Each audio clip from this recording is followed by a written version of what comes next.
Thank you for joining us today. Today we're with Dr. Michael Camerer, a chiropractic physician up in the Chicagoland area who is running for state representative. Dr. Camerer, would you like to share with us, give us a little bit more, tell us about you and exactly where you're running. Well, thank you, Mark. First of all, I'd like to say thank you to the ICS and you for giving me an opportunity to present some of my viewpoints, a little bit of history about me.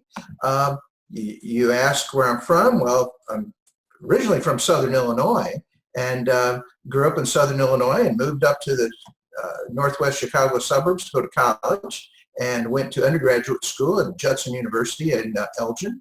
Then I went on and went into chiropractic school in Lombard, the National College of Chiropractic, and went away to Australia for a few years, 3 years in Australia from 86 to 89.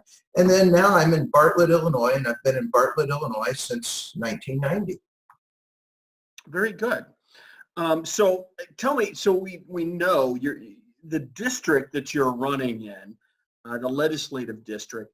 What are some of the cities? What are the major cities in that district? Just so people are a bit more familiar with the exact area. Sure.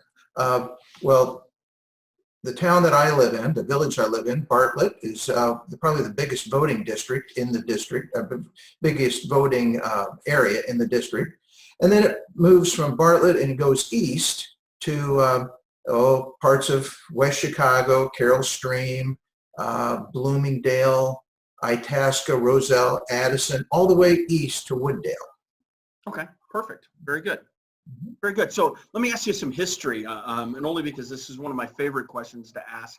Okay. What prompted you to become a chiropractic physician then? What really got you going in the profession itself? Well, you know, as a kid growing up, my family utilized chiropractic services by a local DC down in Southern Illinois ever since I was probably a young teenager. So I've been very familiar with chiropractic.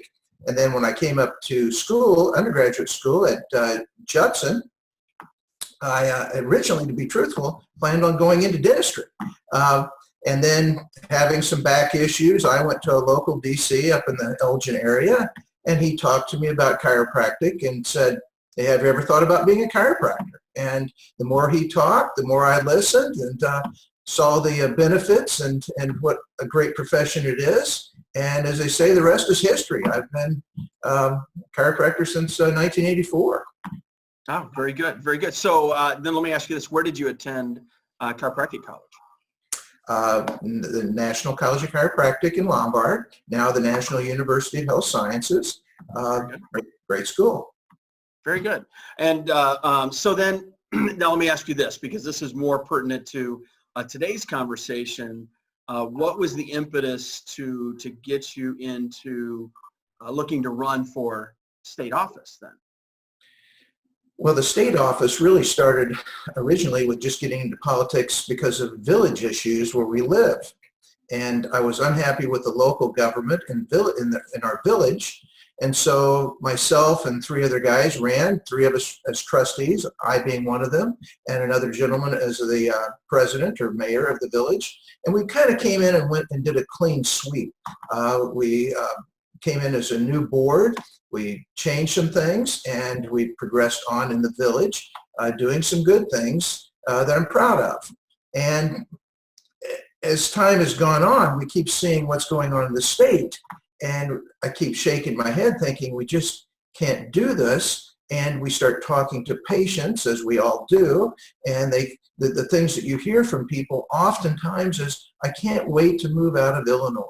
And then you start talking to them, and they have reasons for they wanting to move away. And a lot of times it's the property taxes and things of that nature. So I started looking into what it would take to start running, and have been getting good support from people around me and encouragement.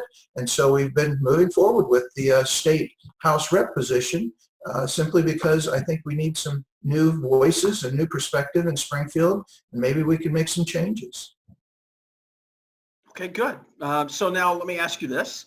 What would be, if you're elected, what would be your top 3 legislative priorities? Fair enough question. I'll see if I can stop at 3. You know, as I just mentioned, people are leaving Illinois in the droves, as they say, and we have the highest exodus of people from our state compared to any other state in the union. And when you ask people what's the reason primarily is they say, well, our property taxes are high and I can't afford to live here. And then when you start to assess, well, why are people's property taxes high? It comes back to the pension problem in Illinois, the pension crisis, we could say. And so one of the things I think that we need to look at and be aware of and try to make changes, and most likely that would come down to a constitutional amendment for pension reform and on the pension clause. So that would be one thing I would certainly like to be involved with. We have a corrupt government. You know, we can't hardly go a day without hearing something about somebody being indicted for something.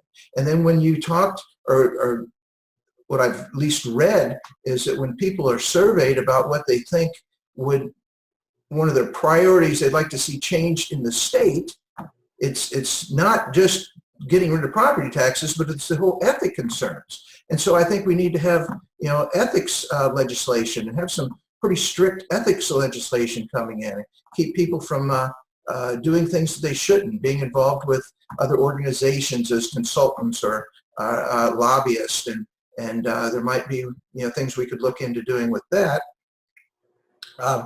You know, I also think that there's things that we need to look at with fair maps.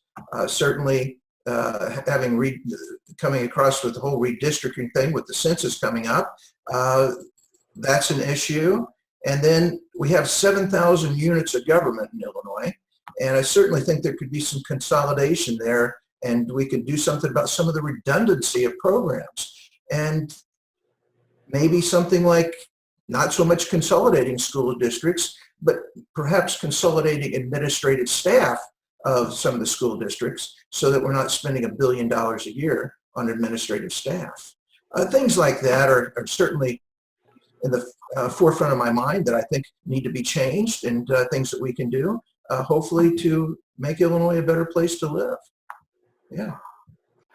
Now, the vast majority of our audience, of course, because we are a chiropractic association, the vast majority of the audience are going to be chiropractic physicians and staff, and those interested in a lot of healthcare. So what do you see as your number one healthcare priority if you were to be elected?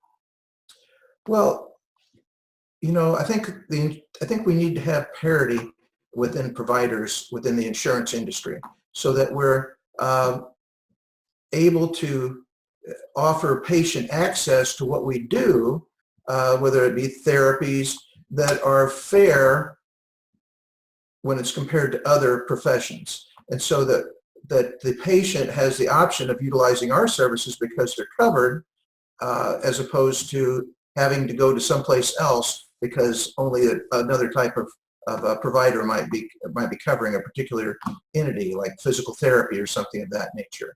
So I certainly think we could be looking at that, giving patients an opportunity to have better access to the things that we do.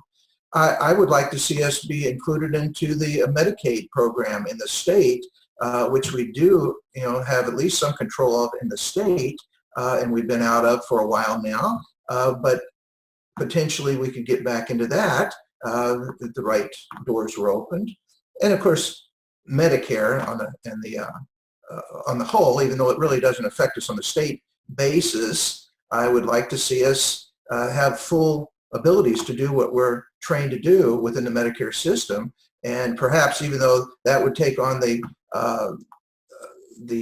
perspectives of the federal congressmen and women and senators, I certainly think as a state rep, you could have their ear to at least push that further in a stronger way.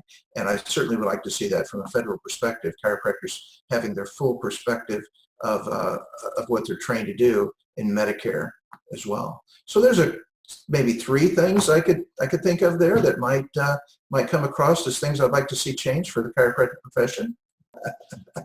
So thank you. Thank you for sharing and for sharing where you're at and your policy standpoints and priorities legislatively. If doctors or if people listening would want to find out more about your campaign, do you have some contact information, website, etc.? I do, absolutely. Our website is camererforillinois.com, and our email is camererforillinois@gmail.com. And questions we certainly get back to as quickly as we can, and there's a lot of information on the website and things that we're doing, and people can support us in any way they can.